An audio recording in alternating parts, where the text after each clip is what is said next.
Que no tiene nada que ver con el señor Feijóo, que en ese momento era presidente de la... Vamos a avanzar. No tiene nada que ver con el señor Feijóo. No tiene nada que ver con el señor Feijóo, pero sí tiene que ver con el gobierno de Mariano Rajoy, que por supuesto ya no va a afrontar las potenciales consecuencias políticas de cómo se desarrolle ese caso. Y atención a esto, porque el caso Montoro liga a Núñez Feijóo.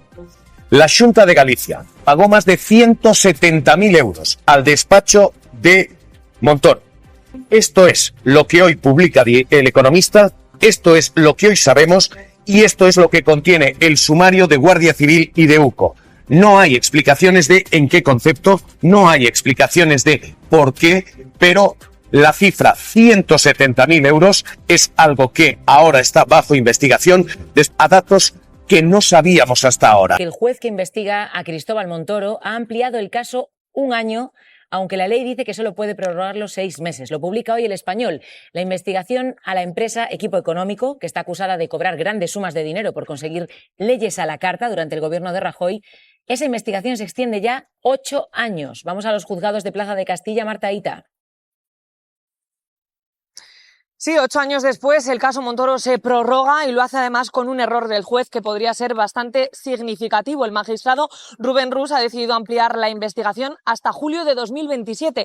El problema, pues que la ley permite prórrogas de 6 meses y no de 1 año. Y además lo hace sin escuchar a las partes, como marca la ley de enjuiciamiento criminal. Así que de entrada la defensa ya podría recurrir esa decisión. Mientras tanto, ya lo ven, la investigación sigue abierta con el objetivo de aclarar si empresas gasistas pagaron 780.000 euros a cambios de favores legislativos a Equipo Económico, y todo con el exministro de Hacienda, Cristóbal Montoro, aún sin declarar ante el juez. Javier Pérez Royo, ¿es plausible que esto sea un error, que el juez se haya despistado y no supiera que la ley no le permitía prorrogarlo más de 6 meses? Pues no lo sé, me extraña muchísimo, es una cosa que me extraña, nada más que ha aparecido en El Español, ese es el único periódico que Sí. yo he estado intentando averiguar si había otra y no he encontrado ninguna otra fuente que es distinta de esa, ¿no? Pero me imagino que si lo dice El Español es que lo habrá comprobado y que tendrá la noticia verificada, ¿no? Entonces, resulta extraño desde luego que se haya hecho esa prórroga sin haber oído a las partes. O sea, es una cosa en principio extraña.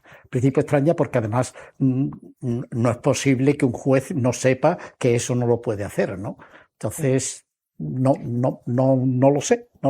Es una cosa singular, una cosa curiosa, pero en un caso que es muy extraño, porque sí. Una pregunta más que porque se estará este es el caso, yo diría que es el caso, sí, que es que lo del que hizo el Equipo Económico de Montoro, ese es el caso mayor de corrupción institucional que se puede imaginar, ¿no? Porque es poner en venta la potestad legislativa del Estado. Usted pasa por mi despacho profesional, paga una determinada cantidad y usted me da la ley que quiere que aparezca en el boletín oficial del Estado. O sea, eso es lo máximo. La voluntad general del Estado se pone en venta por un despacho profesional. O sea, esto es lo máximo. O sea, más prevaricación que esta no puede existir. Más corrupción que esta no puede existir, porque eso es lo máximo que puede hacer el Estado. La manifestación de la voluntad de las Cortes Generales. Pues yo se la pongo a usted pasando por el despacho. Javier Pérez Royo, catedrático, muchísimas gracias. Que se lleva 8 años.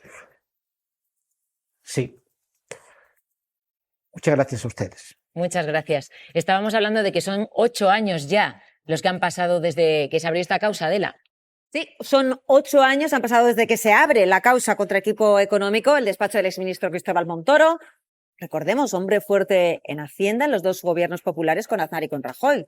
Se investiga al exministro Montoro y a 9 altos cargos de su ministerio en tiempos de este último, de Rajoy. Vamos a recordar que ese caso Montoro, en él se investiga una presunta red de influencias y de corrupción liderada, según la investigación, por el exministro, para aprobarlo, recordaba ahora Arroyo, leyes y rebajas fiscales a medida para empresas gasísticas, eléctricas, energéticas, presuntamente a cambio de esos pagos millonarios. Pero vamos con esa cronología. La investigación de Equipo Económico se inicia en un juzgado de Tarragona, en secreto, en agosto de 2018. Ahí lo tenemos. El año pasado se levanta el secreto de sumario, es decir, 7 años después, al señalar a Montoro y a sus colaboradores. 8 años después, caso Montoro, 8 años. Por eso nos preguntamos si va la justicia a la misma velocidad. Un detalle, juzgad vosotros mismos.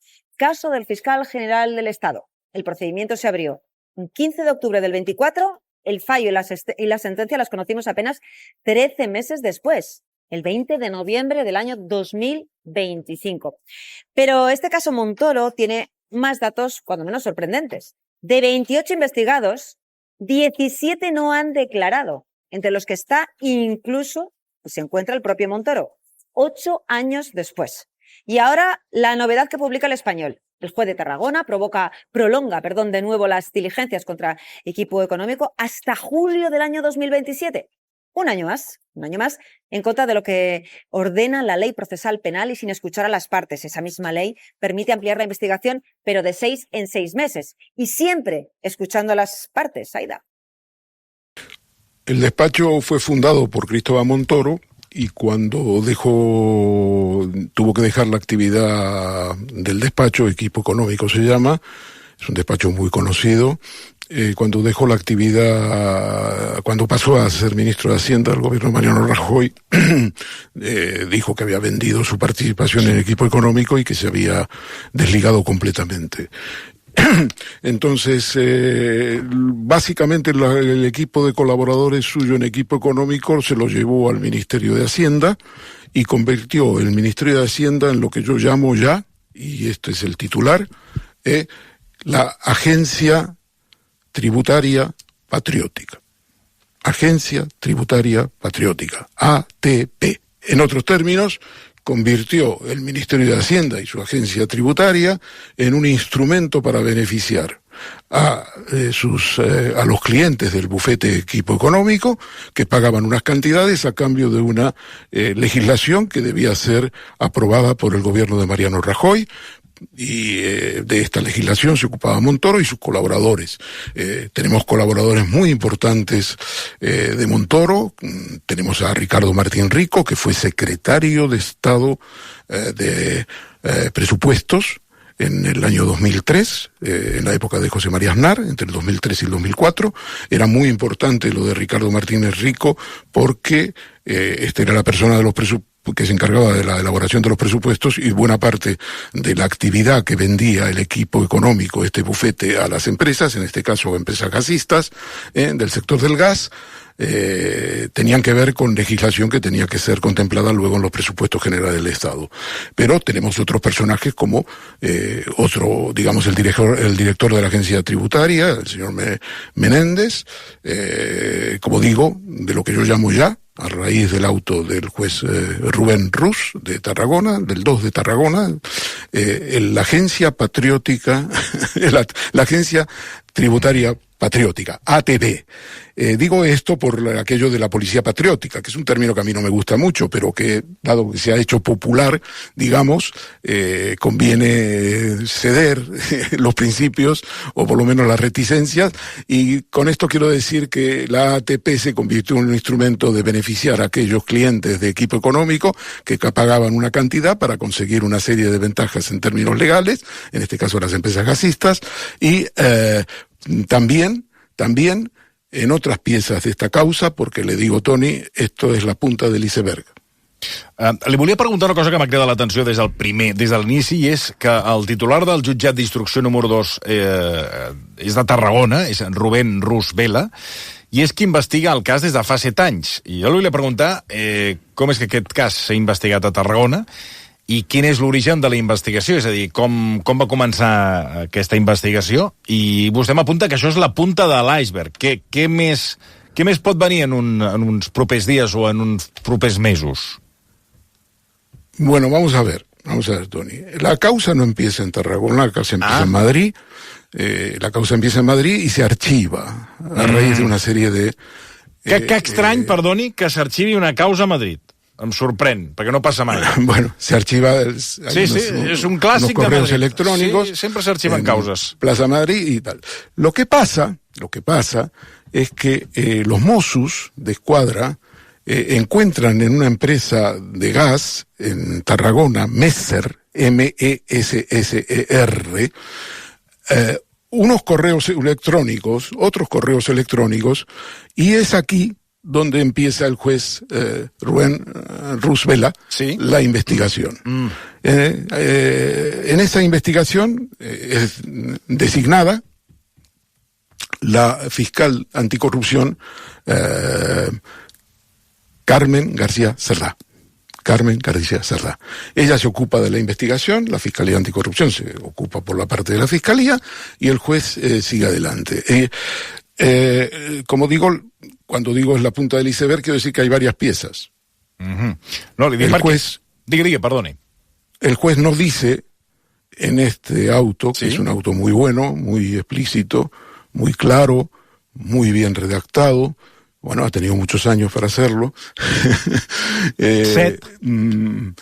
Claro, no dice qué parte de esa macrocausa es esta pieza. No dice si esta es la pieza principal o no. Tengo para mí que no es la pieza principal, sino que es una de las piezas que es la de las empresas del gas, donde están las grandes empresas Air Liquide, Abelló, Messer, Praxair y Carburos Metálicos.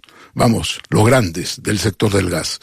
És a dir, perquè ho entenguem, Ernesto, aquestes empreses, parlant amb Cristóbal Montoro, els hi demanaven modificar segons quin tipus de llei per beneficiar-se. Entenc que aquesta és la trama Sí, sobre todo desde el punto de vista fiscal.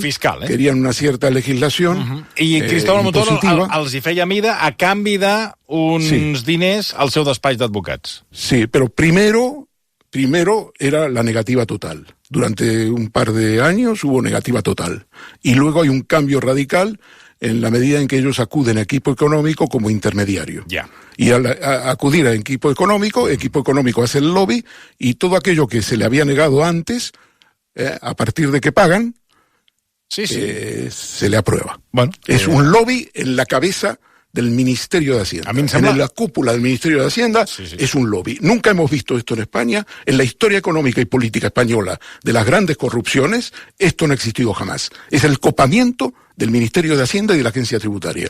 No, és que em sembla gravíssim el que vostè està explicant, que s'aconsegueixi segons quina modificació que benefici a les empreses a través d'aquest despatx. Li anava a dir que se'ls investiga, en aquest cas a Montoro i aquestes 28 persones més, poca broma, per suborn, frau contra l'administració pública, prevaricació, tràfic d'influències, negociacions prohibides i corrupció i falsedat documental. Pràcticament estem parlant d'un lobby mafiós. Ernesto. Estamos hablando prácticamente de todo el Código Penal.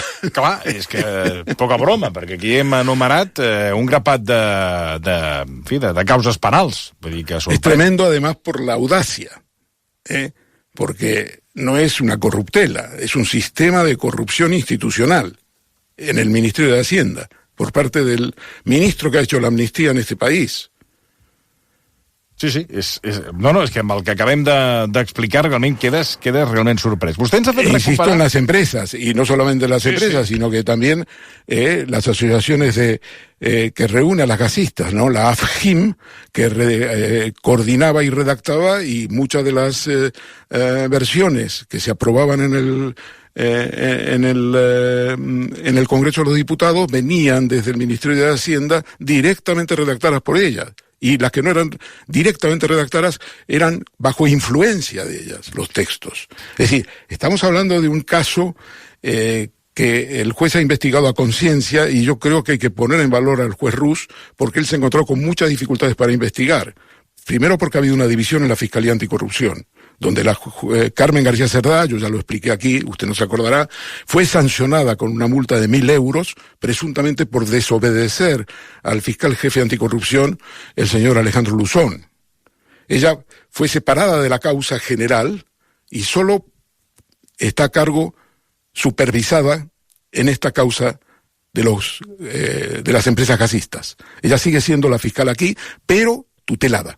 No, li anava a dir que... Es decir, y la causa principal, yo creo que la causa principal, cuyas características todavía no conocemos y ya veremos si se conocen o no, tienen todavía una gravedad, yo le diría, superlativa por cómo manejaba el Ministerio de Hacienda y la agencia tributaria determinadas personas y los nombres de determinadas personas y filtraciones. Por eso le digo que yo lo bautizo como la agencia tributaria patriótica, ATP. Este es el equivalente, digamos, de lo que fue la Operación Kitchen, de destrucción de pruebas en el caso del Bárcenas, comprometedora presuntamente con el gobierno de Rajoy, con Rajoy en particular, o con M. Rajoy si quiere, en el caso de la persecución de los dirigentes independentistas con pruebas falsas, los mecanismos de guerra sucia. Este es el equivalente en el terreno económico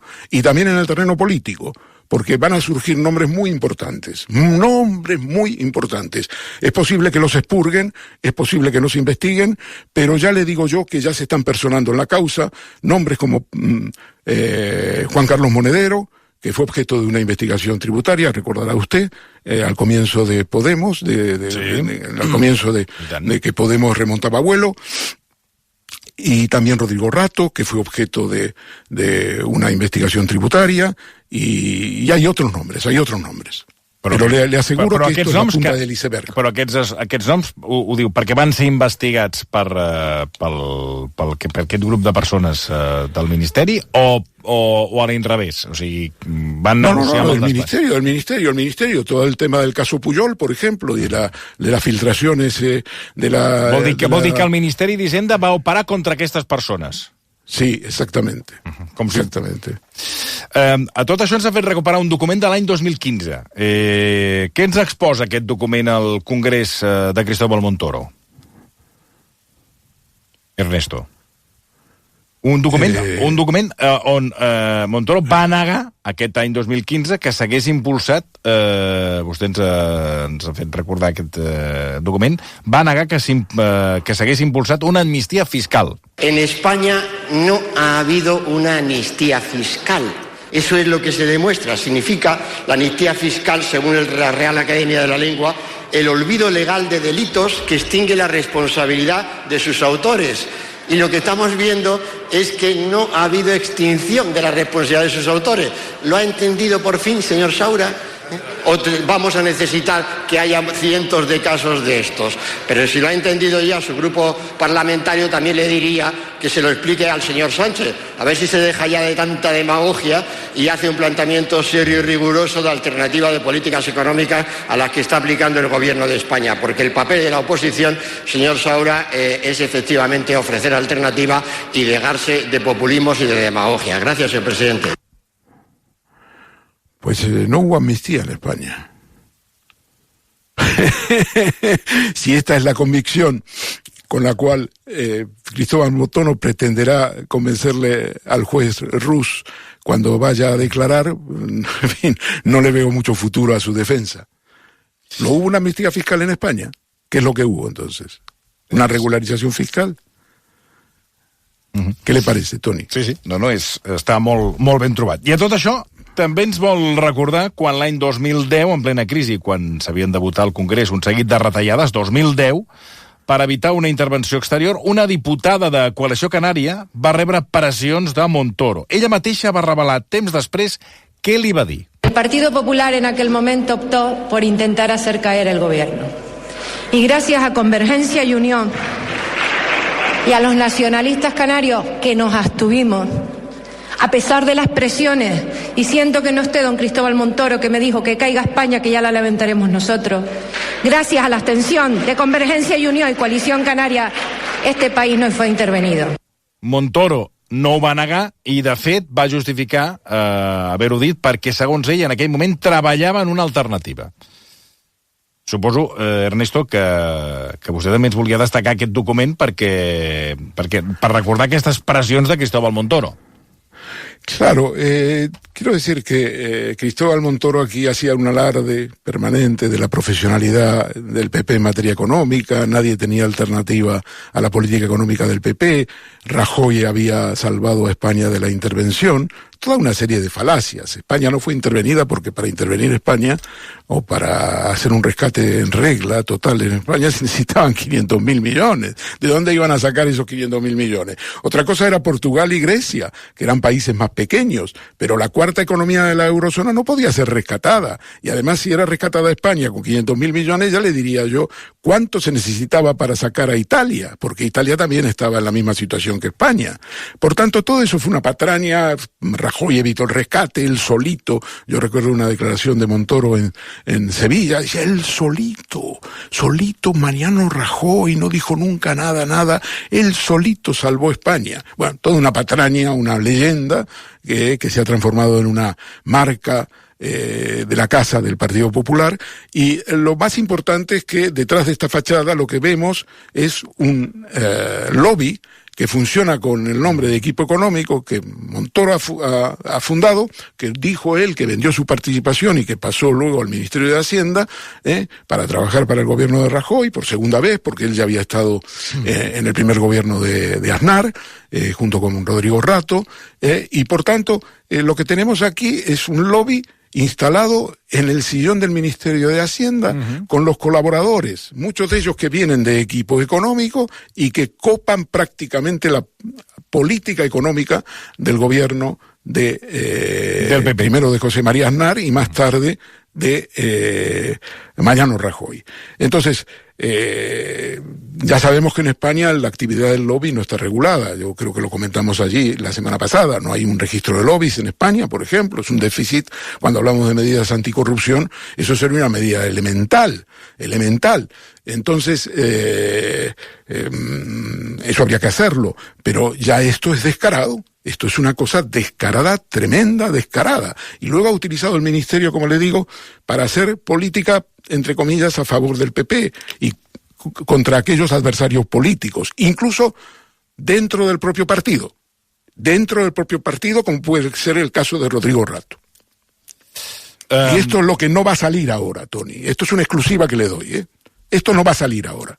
No va a salir.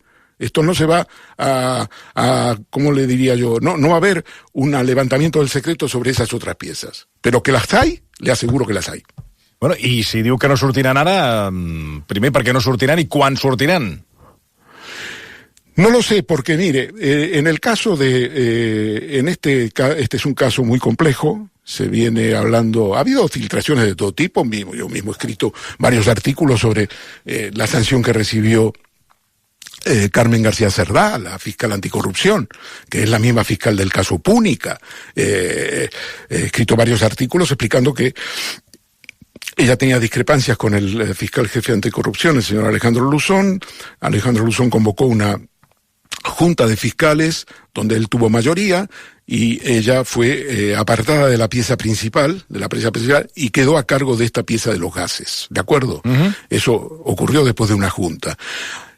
Cuando Carmen se fue a despedir de los Mossos con los que había trabajado, se reunieron y ya les dijo, bueno, pues vosotros haced lo que sabéis hacer y tal. Y a raíz de ese contacto que ella tuvo, que ya digo, era de despedida, Alejandro Luzón recibió un chivatazo, no sabemos si fue de un Mosu o fue de alguien que la quería perjudicar, y a partir de ahí le abrieron un expediente, con el pretexto de que esa reunión que ella había tenido con los Mossos había sido para darles órdenes que tenía prohibido dar porque ella había sido apartada del caso principal, de la pieza principal, y había quedado a cargo de una pieza separada. Ella negó esto y se abrió un expediente que lo instruyó el responsable de la acción disciplinaria, el señor Manuel Moix. ¿Se acuerda de Moix? Sí, el fiscal anticorrupción, y que salió por piernas a raíz de una casa que tenía él y su familia fuera de España y que no había sido declarada. Manuel fue nombrado responsable de la acción disciplinaria en la Fiscalía General del Estado, y a raíz de la llegada de Manuel Moix a la Fiscalía Anticorrupción, en los meses que estuvo, precisamente tuvo un enfrentamiento con Carmen García Cerdá, que dirigía la Operación Púnica. la operación Púnica con Granados y compañía, con la florinata del PP de Madrid, de Esperanza Aguirre. Y entonces, a raíz de ese enfrentamiento, cuando llegó el turno ahora a Moix, hace 2 años, de instruir el expediente de Carmen García Cerdá por el tema de los Mossos y por el tema de lo que pasaba en Tarragona con el caso Montoro, ella expuso que había una animadversión, que habían tenido un incidente, se lo rechazaron y efectivamente Moix presentó una propuesta de multa de 1.000 euros contra ella por desobedecer a Alejandro Luzón. Y el fiscal general del Estado, Álvaro García Ortiz, aprobó esa multa de 1.000 euros y ahora, la semana pasada, hace 10 días, el Tribunal Supremo ratificó esa multa. De modo que fíjese las ironías de la historia. La mujer que ha trabajado con el juez Rus Vela en Tarragona todos estos años, resulta que fue multada con 1.000 euros presuntamente por haber indicado a los Mossos de Escuadra que debían hacer determinadas diligencias que ella niega que lo dijo. Que ella niega que lo dijo. Y sin embargo le creyeron al señor Moix, le creyeron y la multaron. Y ahora resulta que la tenemos aquí, en este caso ella ha sufrido muchísimo, una gran discriminación, muchísimo, y una gran parte del caso está tutelada por el número 2 de la Fiscalía Anticorrupción, que es el número 2 de Luzón, y que de alguna manera se encarga del conjunto de las piezas, y que también incluso en esta pieza, ella para ir a Tarragona tiene que ir tutelada. Claro, a ver, ella por supuesto hace lo que hace siempre, ¿no? Intenta hablar de otros temas, pero está claro que sí, se hablan diligencias, nos lo decía ahora Pérez Royo, es que como mínimo hay indicios de criminalidad. Si el juez viera que no hay nada, archivaría esas denuncias. Efectivamente, estamos hablando de indicios, ¿no? Estos hechos pueden ser constituidos de delito o no. Veremos cómo va el trámite judicial. Yo soy un gran defensor de la presunción de inocencia. Ojalá en esta mesa, en otros casos que afectaban a otros partidos, hubiéramos tenido tanta paciencia con este caso. Dicho esto, yo apuesto por la presunción de inocencia. Veremos si estos indicios se transforman en delito o no. Pero en lo político, yo creo que es evidente. La señora Ayuso contesta en evasivas, medias verdades, falta de transparencia. Es decir, la señora Ayuso es la máxima responsable de la Comunidad Autónoma de Madrid. Es la máxima responsable de la Consejería de Presidencia, cuya consejería ha comprado, mediante una empresa pública, un piso de 6 millones de euros. Este piso se compró en abril y las obras, como decía el compañero, se proyectaron de correos, de la comunidad, en agosto. Es decir, aquí hay una cosa, aquí nos miente. Dicho esto, yo creo que a la señora Ayuso se le suman las mentiras en la espalda. Yo creo que la señora Ayuso tiene que dar explicaciones, porque en un momento que en Madrid se ha apostado la comunidad con 2.100 millones de euros para sanidad privada, cuando la gente no llega a final de mes, cuando no hay ayudas públicas para comprar pisos, que la señora Ayuso se compre un piso de 6 millones de euros, yo creo que un poco de explicaciones sí que hay que dar. Estoy de acuerdo contigo. Muchas veces lo que nos dicen desde las instancias judiciales es, oye, que es que estamos saturados y es que no tenemos suficiente margen para poder investigar. Pero es cierto que cuando escuchamos los datos que nos da Adela, llama poderosamente la atención, ¿no? El fiscal general del Estado, una octava parte de lo que estamos viendo, que tardamos en saber algo de lo que pasaba con Montoro y su entorno. Sí, es cierto, como decía el catedrático, que es una situación extraña, ¿no? Que de repente se prorrogue por un año más esta fase de la situación judicial del caso Montoro, pero es verdad que las comparaciones son odiosas, ¿no? A mí me gusta remitirme a una encuesta que publicaba El País y la cadena SER en julio, en el que demostraba la poca confianza que la ciudadanía tiene en la justicia, cómo está disminuyendo la confianza de la ciudadanía en la justicia y cómo se va considerando que hay cada vez más unos jueces haciendo política, ¿no? Como existe el lawfare, se hablaba de esa palabra y se habla de otra serie de cosas. En este caso es que es muy raro lo que está pasando con el caso Montoro, pero bueno, yo creo que no está la justicia para hacer muchas maniobras tal y como está percibiendo la ciudadanía que está sucediendo. Yo creo que hay una precisión importante en esta cuestión. El juez de Tarragona, el juez Rus, no investiga propiamente el caso Montoro, investiga un asunto que en principio no tiene nada que ver, en principio y al final un asunto inconexo, y en el transcurso de esa investigación, que debe tener cierta complejidad, en el registro en concreto de una empresa química, ya digo que no tiene que ver el asunto, es cuando, por decirlo coloquialmente, salta la liebre, cuando a través de unos correos se puede vincular con toda la cuestión de equipo económico, de la que alguna vez se había informado en los medios, pero que no había tenido un curso judicial. Yo efectivamente muestro la misma perplejidad, quiero ser cauteloso, de que un juez de instrucción de Tarragona no conozca algo tan elemental como que puedes prolongarlo 6 meses y no un año, y en cualquier caso creo que igual se puede subsanar, pero estamos hablando de una causa muy compleja que no tiene nada que ver con los amaños del ministro Montoro a través de su empresa, sino con una causa delictiva totalmente separada que tangencialmente en el registro de una empresa, ya digo, conectó con ese caso. A ver, la cuestión es la siguiente. De ser así, o sea, porque es una publicación de un medio de comunicación, es que es un error básico, es un error de primero de derecho procesal.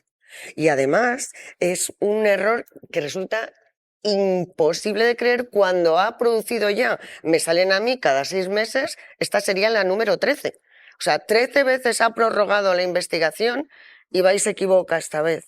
Se equivoca en una cosa tan básica que va en una plantilla que está ahí. Hombre. Y quiero decir, que qué casualidad. Y luego no es un error menor, no es subsanable. No significa la nulidad de lo que se ha producido hasta ese momento, pero a partir de ahora ya no se puede seguir investigando. Ya tiene que elevar a juicio oral o archivarlo, cosa que no se puede producir. Es decir, es un error muy relevante y muy importante para las defensas. Y yo añado, quiero decir, yo añado que es un error, además, error o como se llama, es incomprensible el tiempo que lleva este caso. Además, contaba el compañero cómo se llegó a él, pero es un tema, a mí me parece un tema gravísimo, presuntamente lo de hacer leyes ad hoc para favorecer a personas que luego iban al despacho de tu hermano. Entonces, evidentemente, pues la justicia tiene que ser, pues tiene que ser creíble, a ojos de los ciudadanos. Este retraso es bastante inexplicable y además luego llega un momento en que si se le juzga es que los delitos habrán prescrito. Todos sabemos que llama muchísimo. Roger, que avanzamos. No, es que yo quiero pensar que esto es un error periodístico, porque que un juez no sepa que la prórroga son 6 meses a periodos iguales o de 6 meses. Es decir, claro, si el derecho procesal está mal, la causa puede caer este momento. Estamos hablando de quien fue ministro de Hacienda del gobierno de Aznar y Rajoy. Y como él, 27 personas más de 6 empresas. El caso es grave. Es decir, estamos hablando de presuntos delitos de cohecho, fraude continuado en la administración pública, prevaricación, tráfico de influencias, corrupción en los negocios y falsedad. Yo espero que esta prórroga sea la última y que vamos a... Y añado que no tiene nada que ver con el señor Feijóo, que en ese momento era presidente de la... Vamos a avanzar. No tiene nada que ver con el señor Feijóo. No tiene nada que ver con el señor Feijóo, pero sí tiene que ver con el gobierno de Mariano Rajoy, que por supuesto ya no va a afrontar las potenciales consecuencias políticas de cómo se desarrolle ese caso.